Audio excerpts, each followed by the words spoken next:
Laisse-moi deviner, t'as beau te renseigner, t'as beau écouter tous les conseils du monde sur comment draguer, tu sais pas pourquoi, tu sais pas ce qui se passe, il y a un truc qui coince chez toi et on va en parler. Bonjour à toutes et à tous mes enfants et bienvenue dans cette nouvelle vidéo ou ce nouveau podcast dans lequel, tu l'auras compris, on va essayer de comprendre ce qui tourne pas rond chez toi ou en tout cas dans ta façon de draguer. On sait jamais, si ça se trouve c'est quelque chose d'ultra facile à modifier et tu n'es peut-être qu'à un pas de la gloire éternelle dans la séduction. Pour réaliser cette vidéo ou ce podcast, comme d'habitude, je vous ai demandé à toutes et à tous sur Instagram de venir me raconter comment tu dragues. J'ai demandé un maximum de détails cette fois, pas comme il y a 2 jours. Et bien entendu, je t'ai demandé de me raconter comment tu dragues, mais pas n'importe quand. J'aimerais savoir comment tu t'es comporté la dernière fois que ça a foiré. Donc, let's go, partons étudier vos façons de draguer. Ok, alors on démarre avec Gertrude qui, bichette, elle a fait le Pierre Richard de la séduction. Mais c'est rattrapable. Elle a complètement perdu ses moyens en fait. Je te lis l'histoire, on en parle. Elona, au début de l'année, j'ai eu un gros coup de foudre pour un mec qui était au volet avec moi, alors que ça ne m'était jamais arrivé. Le problème, c'est que du coup, j'agissais comme un boulet par stress. Je mettais les pieds dans le plat, j'osais pas tout le temps lui parler, donc parfois je l'ignorais, je faisais des blagues pas vraiment drôles. Bref, le pire, c'est qu'il nous arrivait des trucs comme dans les films. Par exemple, une fois, alors qu'on jouait dans la même équipe au volet, il m'a percuté et ma main est passée sous son t-shirt avant qu'on tombe à la renverse ensemble. Ma pauvre Gertrude. Et je te parle pas des autres fois. Bref, vu que ça n'avançait pas, je suis passée à autre chose, mais j'évite le plus possible ce garçon et j'ai un pincement au cœur en voyant ses stories.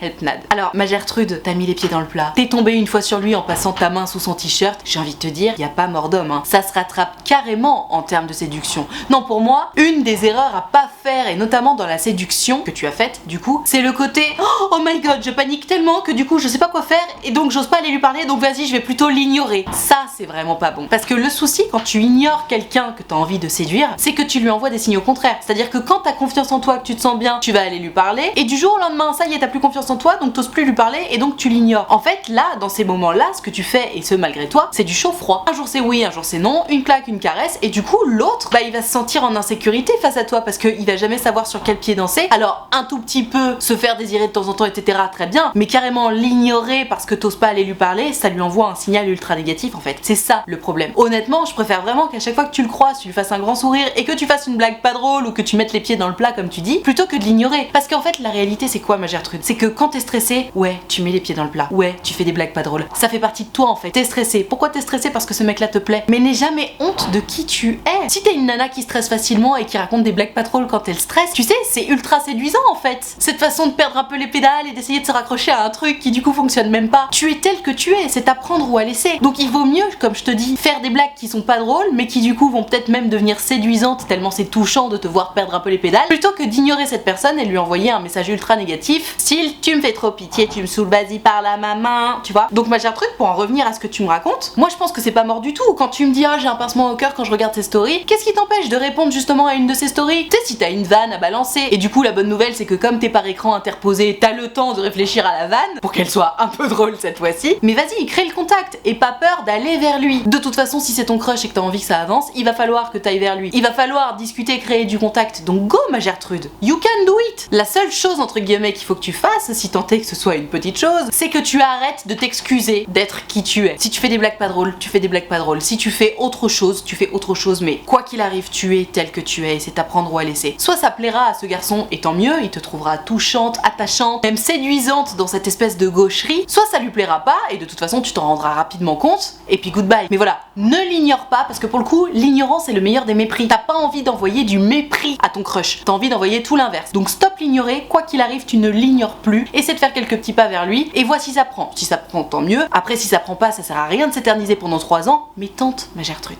Allez, on enchaîne avec Gertrude qui est face à un mec qui a pas l'air de trop lui montrer d'intérêt, en même temps il lui montre de l'intérêt, elle sait pas trop quoi faire, c'est hyper intéressant, je te lis l'histoire. Je te précise à l'avance qu'elle me dit à la fin de son message, nous sommes majeurs, parents et autonomes. Elona, ta dernière story m'envoie un signe. Je ziote un beau mec à la salle de sport, j'essaye le eye contact, mais après plusieurs semaines avec plus ou moins d'effet, il s'est mis à parler à ma pote. Alors, pensant me faire couper l'herbe sous le pied, je lui envoie un DM sur Insta en engageant la conversation sur le cours de sport du jour. C'est cool ma Gertrude, bravo! T'es allé lui parler exactement comme ce que je suggérais dans l'histoire précédente. S'ensuit une conversation sympa, ponctionnée d'humour. On a discuté de tout de rien, on se voit à la salle en mode bonjour, au revoir, grand sourire. Je fais exprès de faire des stories visées histoire d'alimenter mes conversations avec lui, de lui montrer que j'ai une vie bien remplie, et il est presque le premier à les regarder à chaque fois. Ok, on est quand même bien parti. Nos conversations sont en moyenne tous les 2 ou 3 jours depuis maintenant 3 semaines, voire un peu plus. La semaine dernière, je lui lâche un message en mode j'ai de l'humour mais je suis aussi très curieuse et j'ai plein de questions à te poser. Et en fait, retiens bien cette info parce que je crois que c'est là que ça a pêché. Le fameux message je suis très curieuse et j'ai plein de questions à te poser. Et là,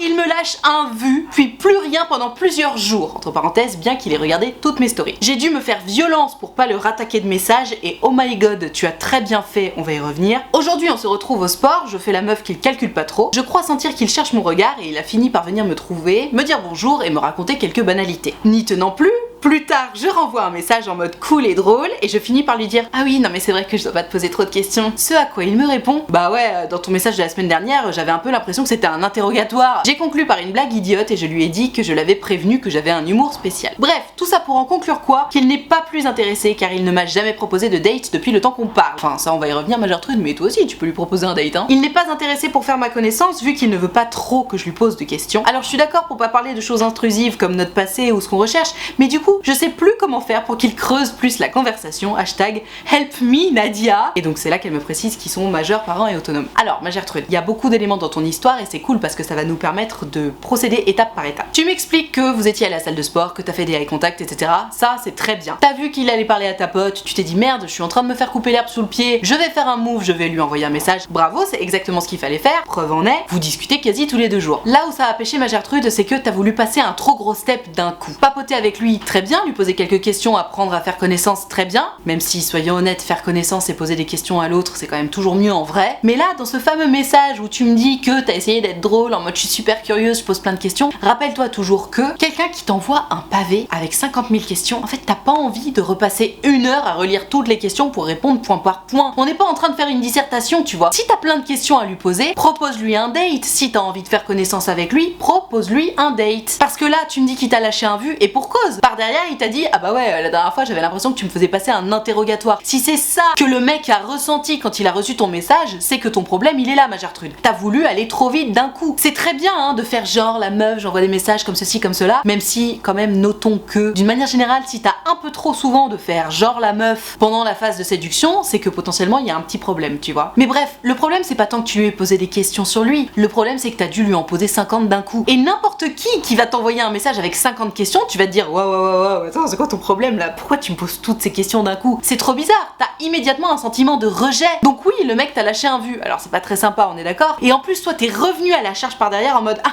pardon c'est vrai que j'ai pas le droit de te poser des questions. Ça coince un peu ma Gertrude. Même si c'est cool que tu l'aies fait parce que c'est grâce à ça qu'on sait que clairement t'as voulu aller beaucoup trop vite, beaucoup trop loin d'un coup avec ce fameux message rempli de questions. Donc ma Gertrude, la règle hein, c'est une question par message, on n'envoie pas de pavés. C'est chiant les pavés. Et si t'as envie d'avoir une longue conversation avec lui, fais-la en vrai. Tu me dis oui, je pense qu'il est pas intéressé parce qu'il m'a pas proposé de date. Mais toi non plus ma Gertrude, tu lui as pas proposé de date. Lui il peut se dire exactement la même chose par rapport à toi. Ah bah elle est pas intéressée parce qu'elle m'a pas proposé de date. Ça tient pas debout comme raisonnement. Après je voulais revenir sur le fait que comme il avait pas répondu à ton message, t'as été un peu plus froide quand tu l'as recroisé. Ça c'est un grand oui. Parce que tu sais, la séduction c'est un ping-pong. Il y en a un qui envoie un signal positif, toi t'en renvoies un, et puis lui en renvoie un, et puis hop, c'est chacun son tour. Tu peux en faire 2 d'un coup. Mais voilà, l'idée c'est que ce soit assez équilibré. Or, quand il y en a un des deux qui envoie un message négatif, il est tout à fait naturel et normal et même suggéré de ne pas renvoyer 50 000 messages positifs à la suite. Tu sais, tu t'es pris un scud, ok pas de problème. Tu step back, je step back aussi. Donc là c'est ce qui s'est passé pour vous. Tu m'as lâché un vu, pas de problème. Moi je vais être un peu plus distante quand on se recroise. Et d'ailleurs il a dû le sentir parce qu'il est quand même venu trouver une excuse pour venir te dire bonjour et échanger quelques banalités. Donc ma Gertrude, c'est pas mort avec ce garçon, c'est juste que ton message il était too much. D'ailleurs tu vois, tu me dis oui mais ok pour pas parler de choses intrusives blablabla, mais on peut parler de tout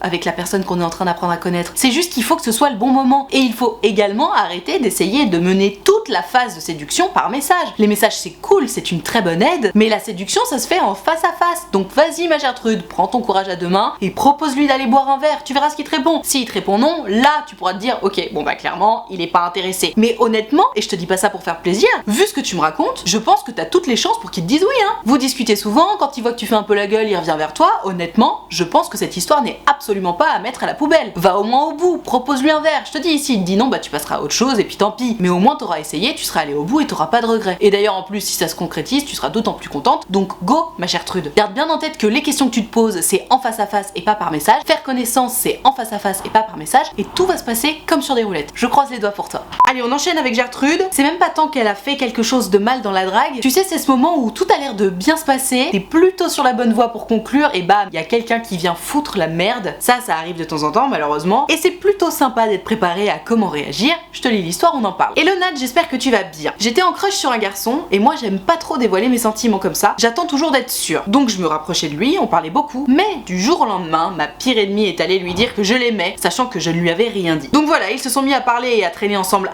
H24. Du coup, mon crush et moi, on est de plus en plus distants. Ça fait 7 mois qu'on ne se parle plus. Je sais plus quoi faire.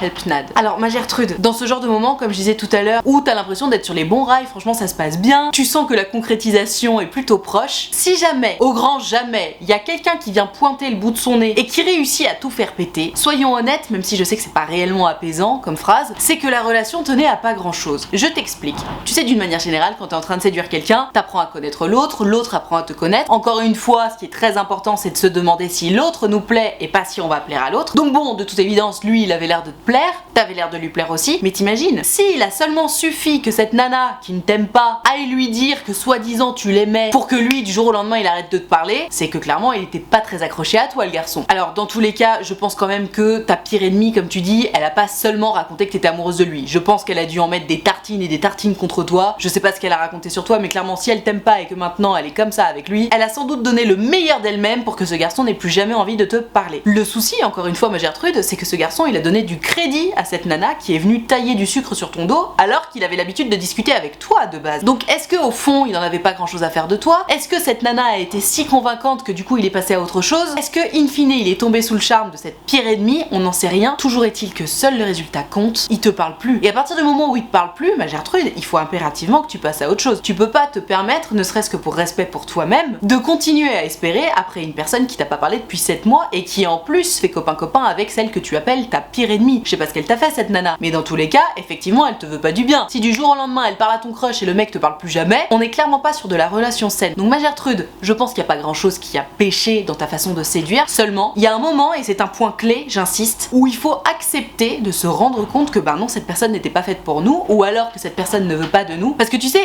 attendre que l'autre nous dise clairement, mot pour mot, je ne veux pas de toi, ça ne fonctionne pas. Les comportements peuvent vouloir dire ça, et il faut les prendre pour argent comptant. Je rappelle cette phrase Instagram que j'adore, si quelqu'un se comporte comme s'il en avait rien à foutre de toi, il faut le croire. Donc là, le mec, il traîne avec ta pire ennemie et il te parle plus depuis 7 mois, il en a rien à carrer de toi. Alors c'est dur à entendre, hein, je le sais, mais c'est important. C'est important de l'entendre et surtout de le comprendre parce que c'est ce qui va faire que justement tu vas enfin arrêter d'espérer après lui. Grâce à ça, tu vas pouvoir commencer à l'oublier, tu vas redevenir disponible émotionnellement parlant et bam, là tu vas rencontrer quelqu'un qui te correspond, qui t'apprécie, qui se fera pas monter le chou en 2 temps 3 mouvements et tu seras forcément en plus grande sécurité émotionnelle avec cette nouvelle personne qu'avec l'ancien qui te parle plus depuis 7 mois. Allez, courage ma Gertrude.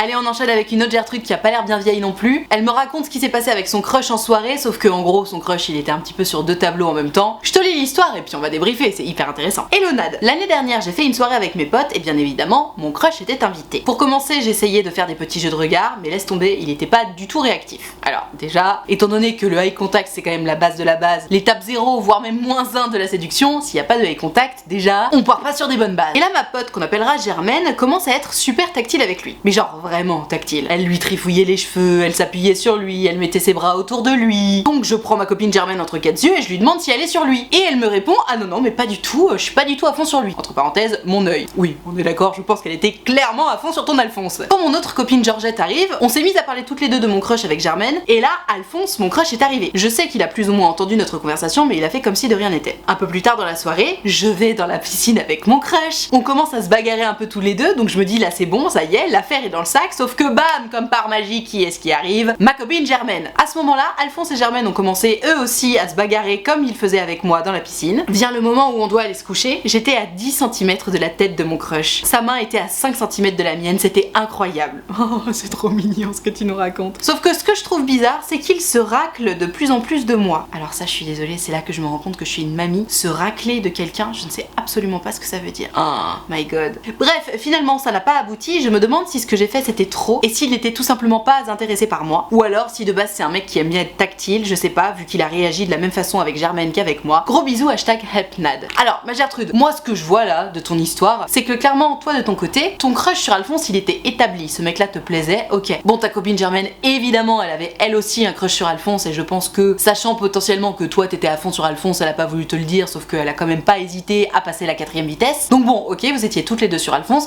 et j'ai quand même le sentiment que Alphonse, en réalité, il vivait juste sa best life. Il savait pas trop à quoi s'attendre en arrivant à cette soirée là. Je pense que s'il n'a pas répondu à tes eye contact, c'est sans doute qu'il avait pas du tout dans l'esprit que t'allais essayer de le draguer. Peut-être qu'au fur et à mesure de la soirée, il a capté, du coup, que tu t'intéressais à lui. Peut-être au moment où justement il a surpris cette conversation entre Georgette et toi. Toujours est-il que, ta copine Germaine, même si à toi elle a rien dit, elle a eu le mérite d'être très claire avec Alphonse. Donc elle a pris une longueur d'avance finalement dans la soirée avec Alphonse. Donc Alphonse, il voit qu'il y a Germaine qui la drague, il capte que toi aussi t'essaies de le draguer puisqu'il surprend votre conversation, il se retrouve dans la piscine avec toi, donc bien entendu qu'il y va. Il regarde un petit peu avec qui ça va mieux passer, et là il est en train de te draguer dans la piscine, et il y a ta copine Germaine qui arrive, bah évidemment qu'il va la draguer aussi. Pourquoi? Parce qu'en fait, 1, il est célibataire, et 2, il a aucun crush établi à ce moment-là. Donc qu'est-ce qu'il est en train de faire à ce moment-là? Il est simplement en train d'apprendre à vous connaître toutes les deux pour voir finalement laquelle des deux va le mieux lui plaire. C'est humain, on fait toutes et tous ça quand on a deux personnes à sa botte. Après tu vois, tu me racontes que quand vous êtes allés vous coucher, il était à côté de toi, etc. Il s'est rien passé, je sais pas quel âge vous avez, mais vu l'histoire, je pense que vous êtes pas bien vieux comme je disais tout à l'heure, donc peut-être qu'il a simplement pas osé passer à l'action. Moi ce que je retiens malgré tout, c'est que, in fine, il a fini par te draguer pendant la soirée, et surtout, c'est à côté de toi qu'il a décidé d'aller se coucher. Bilan de la soirée, Gertrude gagnante, hein. Dans tous les cas, seul le résultat compte et il s'est rien passé entre vous. Comme je te disais, je sais pas ce que ça veut dire, il se la racle de toi. Alors est-ce qu'il se la raconte par rapport à toi, ou est-ce que t'as l'impression qu'il commence à en avoir marre de toi? Je sais pas ce que ça veut dire. Quoi qu'il en soit, si t'as envie que cette histoire aboutisse, ma Gertrude, essaie d'aller un peu plus vers lui, parce que pour le coup, ta copine Germaine, on pourra pas lui enlever ça. Elle a foncé, elle a osé, et c'est ça qu'il faut faire, hein, dans la drague. Il faut se donner les moyens de ses ambitions, il faut aller vers l'autre. Si tu vas pas vers l'autre, si tu lui envoies pas des signaux comme quoi l'autre t'intéresse, il peut pas le deviner tout seul. Et pour peu que de base il s'était pas particulièrement intéressé à toi, bah t'es sûr qu'il va juste rien se passer. Donc ma Gertrude, je pense que tu gagnerais à envoyer un peu plus de signaux à ton crush, parce que finalement, rappelons-le, ton crush, s'il avait pas surpris ta conversation avec ta copine Georgette, à aucun moment il se serait douté que t'étais à fond sur lui. Parce qu'encore une fois, c'est une fois qu'il avait entendu la conversation qu'il est venu te draguer dans la piscine. S'il avait pas entendu cette conversation, qui te dit qu'il serait venu te draguer dans la piscine? Donc réfléchis à tout ça, ma Gertrude. Moi je pense que envoyer un petit peu plus de signaux, être un peu plus clair finalement sur tes intentions, ça peut carrément t'aider dans la drague. J'espère que ça t'aidera. Sur cette bonne parole, je vais m'arrêter là pour cette vidéo ou ce podcast autour des choses qu'on peut potentiellement mal faire ou maladroitement en termes de drague. J'espère que ça t'a plu, que ça t'a aidé, que ça t'a appris des choses. Si c'est le cas, n'hésite pas à mettre un pouce bleu ou à noter ce podcast. Tu peux également t'abonner à cette chaîne YouTube ou t'abonner à cette chaîne de podcast. Et alors si jamais tu souhaites me raconter ton histoire en direct et en privé, donc que ça ne passe pas en vidéo ou en podcast, tu le sais, c'est possible. Il te suffit de prendre rendez-vous sur mon site utilefutile.fr. Tu peux choisir un rendez-vous de 20 minutes ou de 45 minutes selon si ton histoire est longue ou pas, selon s'il y a beaucoup de détails, si t'as beaucoup de choses à raconter. Et tu peux choisir de me raconter tout ça à l'écrit, au téléphone ou en visio, selon ce que tu préfères, selon ce qui te met le plus à l'aise surtout. Dans tous les cas, si tu as envie de prendre rendez-vous avec moi mais que t'oses pas ou que t'as peur ou quoi que ce soit, sache que tu ne me déranges pas, c'est toujours un grand plaisir pour moi de vous avoir en rendez-vous, donc tu n'hésites pas. utilefutile.fr, le lien est dans la barre de description. Tout ceci étant dit, merci infiniment d'avoir regardé cette vidéo ou suivi ce podcast en entier, et moi en attendant la prochaine vidéo, je te fais des très gros bisous. Ciao.